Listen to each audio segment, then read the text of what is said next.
تو آج کا جو موضوع ہے وہ کیا ہے؟ جناب زینب سلام اللہ علیہ کی زندگی یہ ہے۔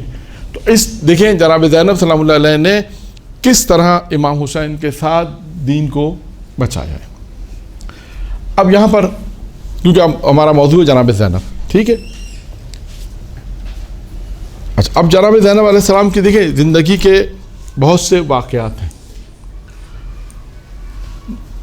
لہٰذا ہم مختصر ان واقعات میں سے شبہات کو بیان کریں گے، واقعات کو زیادہ بیان نہیں کریں گے۔ جناب زینب کی جو خدمات ہیں ان کو ہم دوسرے طریقے سے دو جہت سے آج بیان کریں گے۔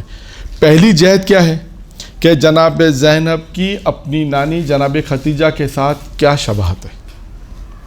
دیکھیں بہت سی جگہ پہ آپ نے دیکھا ہوگا کہ ایک معصوم سے دوسرے معصوم کے ہم شبہات دیکھتے ہیں، بعض لوگوں نے مصائب میں آپ نے دیکھا ہوگا کہ ایک معصوم کی دوسرے معصوم سے شبہات بیان کی، اسی طرح یہاں پر بھی جناب زینب کی شبہات اپنی نانی جناب ختیجہ سے مختلف کاموں میں۔ نمبر ایک کیا کام ہے؟ اب دیکھیے نمبر ایک کیا ہے، پہلی شبہات جناب زینب اور جناب ختیجہ کی شبہات۔ نمبر ایک، جناب ختیجہ حضرت محمد مصطفیٰ صلی اللہ علیہ وسلم کی انیس اور مونس تھی۔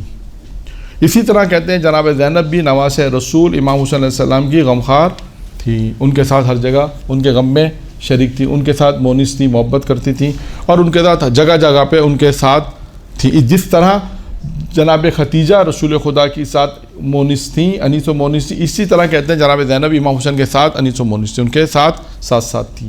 ایک شبہات۔ دوسری شبہات کیا ہے؟ حضرت ختیجہ مقام نبوت کو تسلی دیتی تھی، کا تو حضرت زینب سلام اللہ بھی مقام امامت کو تسلی، مقام امامت حسینی کو تسلی دیتی تھی۔ یہاں پہ دوسری شبہات آ گئی۔ تیسری شبہات کیا ہے کہ جناب ختیجہ نے اسلام کی اشاعت اور بقا کے لیے اپنے تمام مال کو دے دیا۔ جناب ختیجہ نے کیا کیا؟ جناب ختیجہ نے اسلام کی اشاعت، اسلام کی بقا کے لیے اپنا تمام مال کو دے دیا۔ کہتے ہیں اسی طرح تو حضرت زینب نے بھی اسلام کی بقا کے لیے اپنا سب کچھ قربان کر دیا، حتیٰ کہ اسلام کی راہ میں چادر، گوشوارے اور اپنی اولاد کو بھی قربان کر دیا۔ دیکھیں یہاں تک جناب ختیجہ اور جناب زینب کی شبہات یہاں پہ بیان کی جا رہی ہے۔ جناب ختیجہ نے کس طرح اس وقت اوائل اسلام میں جب اسلام کو ان چیزوں کی ضرورت تھی کہ کوئی پیغمبر کو تسلی دے، کوئی پیغمبر کا ساتھ دے، کوئی پیغمبر کو اپنا مال دے، تبھی آپ دیکھیں کہ جناب ختیجہ کی شہادت کے بعد پیغمبر اسلام جناب ختیجہ کو بہت یاد کرتے تھے۔ کتنی شبہات ہو گئی اب تک؟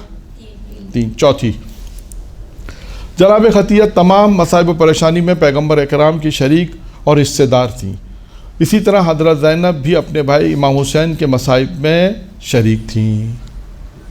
اگر ہم دیکھتے ہیں کہ تاریخ میں ہمیں نظر آتا ہے کہ پیغمبر اسلام کے ساتھ جو مصائب پیش آئے تو جناب ختیجہ ان کے ہمیشہ ساتھ تھیں۔ اسی طرح ہم دیکھتے ہیں کہ جناب امام حسین علیہ السلام کے ساتھ ان کی بہن بھی ان کے غم میں برابر کی شریک تھیں۔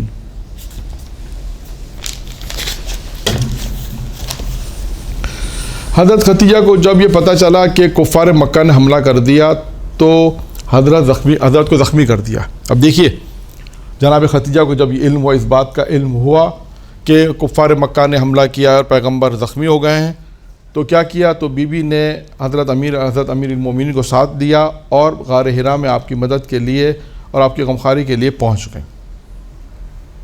اسی طرح کہتے ہیں حضرت زینب بھی اپنے بھائی کے ساتھ ان کے غموں میں شامل تھیں، ان کے غمخواری کے لیے کئی بار قتل گاہ کی طرف گئیں۔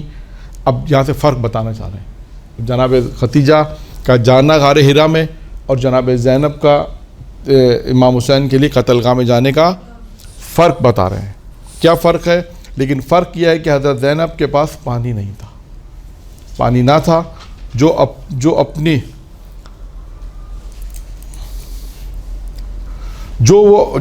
کو دے سکیں، جو ان کو دے سکیں، اس لیے کبھی یعنی کبھی تل زینبیہ پر کھڑی ہو کر اپنے ہاتھ کو اپنے سر پر رکھ کے غم کی حالت میں آواز دیتی تھیں وا غربتا، اور عمر سعد کی طرف دیکھ کر فرماتی تھیں اے عمر سعد تو دیکھ رہا ہے کہ حسین نواس رسول قتل کیا جا رہا ہے اور ہر طرف سے مایوسی ہو جاتی ہے تو مدینے کی طرف منہ کر کے آواز دیتی تھی واہ محمد و علیہ.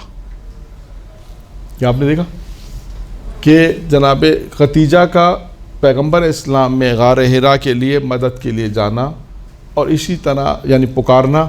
جب جناب ختیجہ کو اس بات کا علم ہوا کہ پیغمبر اسلام زخمی ہو گئے ہیں تو انہوں نے کیا کیا, فوراً امیر المومنین کو ساتھ لیا اور غار حرا پہنچ گئی جناب پیغمبر کی مدد کے لیے. اور اسی طرح جناب زینب کے لیے بھی ہے کہ جناب زینب کو جیسے ہی یہ مقتل گاہ میں کئی دفعہ کہتے ہیں مقتل گاہ کی طرف گئیں, اور لیکن فرق اتنا تھا, انہوں نے فرق بیان کر دیا کہ جناب زینب میں اور جناب ختیجہ سلام اللہ علیہ میں.